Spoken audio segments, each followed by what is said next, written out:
ಕೊಡ್ತೇನೆ ಕಾಸು. ಈ ಕಡೆ ಬಾ. ಕಾಸು ಕೊಡ್ತೀನಿ. ನಿಮ್ಮ ಅಮ್ಮನ ಕೇಸ್ಕೊಂಡ್ಮೇಲೆ ಕೊಡ್ತೀಯ? ತಾಮನ್ ಕೊಡ್ತೀನಿ. ನಿಮ್ಮ ಅಮ್ಮನ ಯಾರಿಗಾನ ಅಡ್ಡ ಇಟ್ಬಿಡ್ತಾನೆ ಕೊಡ್ಬೇಕಾ? ಅಥವಾ ನೀನು ನನ್ನ ಮನೆಯವ್ರಿಗೆ ಬೇರೆ ಬೇರೆಯವ್ರು ಮಲಗಿಸ್ತೀಯಲ್ಲೋ, ನನಗೆ ಮಲಗಿಸೋ. ತಾಮನ್ ಕೊಡ್ತೀನಿ. ಅಲ್ಲೋ ಬೇರೆ ಬೇರೆಯವ್ರಿಗೆ ಮಲಗಿಸ್ತೀಯ? ಹಾಂ, ತಾಮನ್ ಕೊಡ್ತೀನಿ.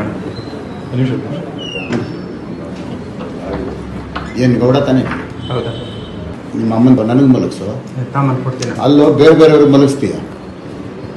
ಹಾಂ, ಅಲ್ಲೋ ಆ ಸೂಳೆ ಮಗನ ಜೊತೆ ಯಾಕೋ ಸೇರ್ತೀಯ? ಒಲೆಯರೋನ ಜೊತೆ.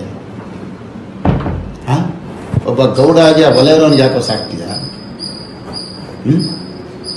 ಲವಡಕ್ಕೆ ಬಲ್ ಸೂಳೆ ಮಗನೇ, ನಾನು 5 ವರ್ಷ MLA ಕಣೋ. ಅವನಮ್ಮ ನಾವು ಏನು ಶಾಟ್ ಹಾರ್ಕೊಂತಾನೋ. ಅಲಾಮ್ಕೋರ್ ನನ್ನ ಮಗನೇ, ನಿನ್ನ ಅಮ್ಮ ನೀನು ಹೆಂಗಿಲ್ದಂಗೆ ಮಾಡಕ್ಕೆ ಕೊಡ್ತೀನಲ್ಲೋ. ಬಿಡ್ತೀನಿ ನಾವು ನಿನ್ನ ಅಷ್ಟು ಸುಲಭವಾಗಿ. ಇದಲ್ಲದಿದ್ರೆ ಇಂಥದ್ದು 100ರಲ್ಲಿ ನಿನ್ನ ಕತೆ ಮುಗಿಸ್ತೀನಿ ಕಣೋ. ಅವನಮ್ಮನ ಒಲೆಯರ್ ಸೂಳೆ ಮಗನ ಕೈಲಿ ಏನಾಗುತ್ತೋ. 5 ವರ್ಷ ನಾನು ಶಾಟ ಕೇಳೋಕ್ಕಾಗತ್ತೇನೋ?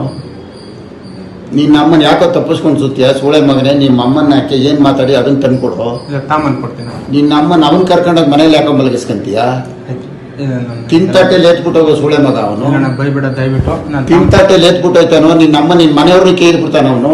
ತಾಮನ್ ಕೊಡ್ತೀನಿ. ಬರೀ ದುಡ್ಡಲ್ಲ ಅವ್ನು ಸೂಳೆ ಮಗ. ಇಲ್ಲ, ನಾನು ದುಡ್ಡು ತಾಮನ್ ಕೊಡ್ತೀನಿ. ಅರ್ಥ ಆಯ್ತಾ? ನಿನ್ನ ಅಮ್ಮನ ಹೋಗಿದ್ದು ಏನು ಮಾತಾಡಿದ್ರೆ ತಗೊಂಬಾರ ಸೂಳೆ ಮಗನೇ. ನಡಿ ನಡಿ ನಡಿಯಲ್ಲ ನಿನ್ನ ಅಮ್ಮನ ನಡಿಯೋ.